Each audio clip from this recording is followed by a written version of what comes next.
I get asked, what's number one skill in entrepreneurship that someone can have?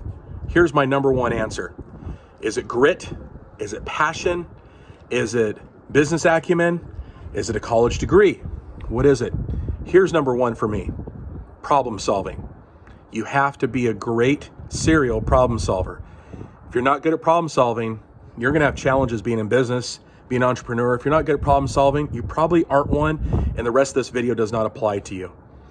In my business, I've really positioned myself over the years as a consultant and working with people navigating through their problems. So here's just 3 things that have come my direction in the last 24, 48 hours of time.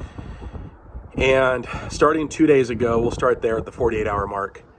There was a gentleman who's a client contacts me and says, hey, I have this employee. He doesn't have a lot of ambition. He's kind of slow. He's lazy. He's got excuses. I don't know if he's really going to work out. I said, stop right there. Fire him. He just kind of listened. I said, listen, you might have to go about it a little differently. Sit him down, talk with him, write him up. But everything you're telling me, I've never seen that bounce back. If someone is not showing ambition, they don't have a drive, they're constantly complaining and they're bringing that to work, you got to find a way to terminate that position. If California, if you're listening, we got to terminate the position. Can't say the word fire. Fire them. Okay, so I don't care what you say. That's the end result. That's the emotion is if this person's not going to work out, you got to trust your gut that they're not going to work out. You got to let them go. Not everyone is made to work out. Okay, business is hard. Being employed is hard. Choose your hard. Whatever position that you're in, you have to make the decision that you're going to excel at that position. And if you have people around you that are weak links, they're not going to represent your business or your brand well, get rid of them. You don't need them. Situation number 2, another client contacts me and says, hey, I have a client.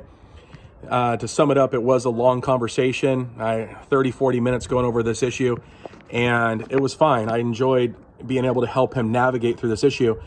And the client was saying that basically, lo and behold, what they were trying to do, very low, is they're trying to extort the client for money. This is a client I worked with for a long time. He's an honest, upstanding guy, and these people were basically trying to rip him off. They hadn't paid him yet, and they cleared some stuff out of the house, and the list keeps growing and growing. You took my shoes, you took my laptop, you took this, send the money here, send it over there.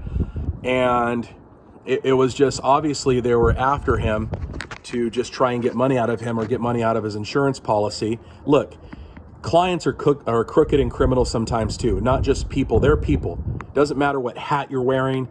There's people in every industry that are crooked and they're criminals, and you got to watch out for them. You got to keep your instincts sharp. So it's good to reach out, talk to someone and verbalize it out. But people that are doing that have no business being around your business or your family or your employees. So given the story, I hadn't heard both sides of the story. I asked him if there was any evidence or it looked like there was any behavior of drug use or anything like that. And he said, yes, there was. So I said, look, here, just talk to your attorney. If you're looking how to solve it, they're extorting you for money. Say, look, yep, we're happy to take a report on everything. We want a full report, and my attorney wants to know everything that was in the house. So could you send us a full list of everything that was in the home so we can look at that? We'd also need to maybe have some receipts to look at it. So that is the summary of the conversation, is put them on the spot to prove that there's something that they took. The guy sounds really honest. I've known him for a long time. I know his integrity. I know he's not full of crap. So anyway, it sounds like this client was just trying to get money out of him, as he did go through attorney and push to ask for full disclosure of what was actually taken. They went silent like they probably do, because when someone's bluffing, and that's pretty much how the action goes, especially if they're under some sort of drug use. Situation number 3, I'm in a networking group. I have a networking group that I'm proud of, I'm part of, and really just blessed to be part of this group. I have clients in this group. I have people that I serve in this group to help out. I love just giving to this group. They're a good group. And 2 people in the group are having a little bit of conflict. One doesn't know it's a conflict yet, and it doesn't need to be a conflict. So someone comes to me asking to hire us and retain us for our business. And I happen to know that he's working for sort of a competitor, right? So instead of trying to come in and say, okay, well, I'm going to shark the business, I'm going to take it, the competitor happens to be my friend. So I'm thinking, well, what is the situation that we can do to solve this? And so he wasn't real happy with the work. I got an explanation of what happened. I said, okay, is this something, do you want to keep working with this guy? And he goes, well, yeah, actually I do. I said, well, what's the problem? Let's pinpoint the problem. And why don't you bring to him some proposed solutions? The competitor that's a friend of mine, he's actually a good guy and he's got good intentions for doing his business. Let's help move him up, especially since we're all in the same networking group. Let's get all ships to rise. And I said, if that doesn't work, then we'll happily help you out and take on your business. But why don't you try to solve what's in front of you first? You want to keep a relationship with this guy. You like him. You trust him. It seems like there were some challenges that had happened, and that's okay. Challenges happen. How are you going to solve them? Are you just trying to complain to this guy? You're just trying to give him bad time? Or do you want this situation to work out? It sounds like he wants a relationship to work out.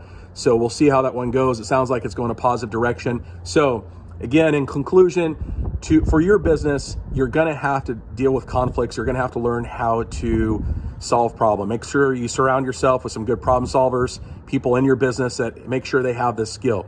So when you're interviewing people, ask them some questions to test them on their problem solving abilities. That's why you'll hear these in interviews. Well, how did you solve this situation? Or tell me a situation that you were in a bad spot. You came up with a solution. Why? Why do we hear that in interview questions? Because it's damn important, all right? Get around problem solvers, surround them with you in your business, go for success, go to the next level, take your business there. This is Jeff Glass, co-founder of Alpha Media Group, and always enjoy doing these videos with you. Any questions, comments, hit them below, hit that like, punch that subscribe, give me a comment. Love to hear about you and your business, your story. What's a problem you've come across? Let's solve it.